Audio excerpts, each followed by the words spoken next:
रिश्ता क्या हुआ। राजा विक्रम कई प्रयासों के बाद एक बार फिर बेताल को पकड़ लेते हैं और शमशान की ओर चल दिए। रास्ता लंबा होने के कारण बेताल हर बार की तरह इस बार भी एक नई कहानी राजा विक्रम को सुनाना शुरू करता है। बेताल कहता है, बहुत समय पहले की बात है। एक राज्य पर मांडलिक नाम का राजा का शासन था। उसकी एक सुंदर पत्नी और लड़की थी। राजा की पत्नी का नाम चंद्रवती और बेटी का नाम लावण्यवती था। जब लावण्यवती बड़ी हुई और उसके विवाह का समय हुआ तो राजा मांडलिक के करीबियों ने चुपके से उसका राज्य हड़प लिया और राजा को उसके परिवार के साथ राज्य से बाहर कर दिया। राजा अपनी पत्नी और बेटी के साथ मालव देश की ओर चल दिया, जो उसकी पत्नी चंद्रवती के पिता का राज्य था।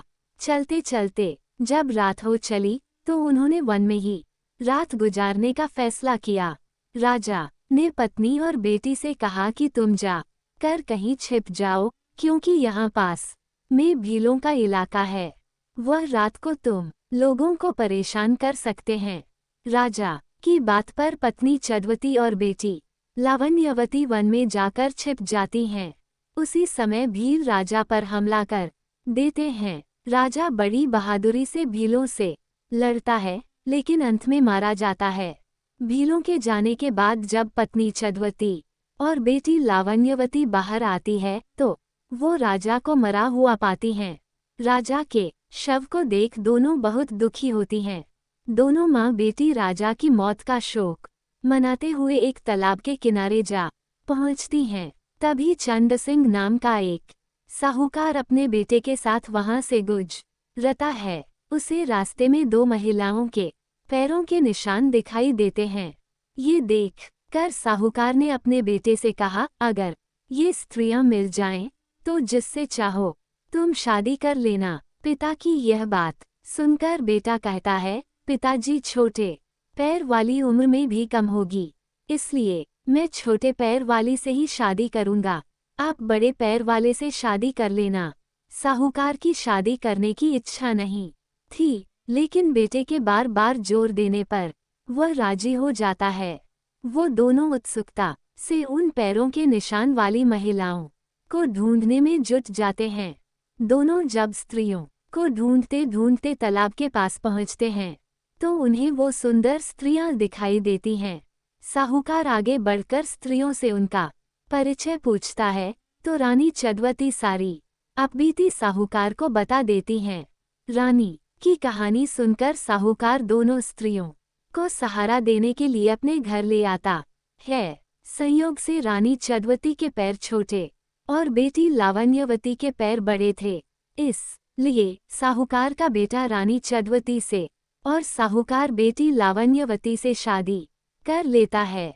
उन दोनों की आगे चलकर कई संतान पैदा होती हैं। बेताल पूछता है, बता विक्रम, अब इन दोनों की संतानों का आपस में रिश्ता क्या होगा। इस सवाल से विक्रम भी सोच में पड़ जाता है। लाख सोचने के बाद भी उसे सही जवाब नहीं सूझता, इसलिए वह चुपचाप आगे बढ़ता रहता है। ये देखकर बेताल कहता है, राजन, अगर तुम्हें इसका जवाब नहीं पता तो परेशान होने की जरूरत नहीं है।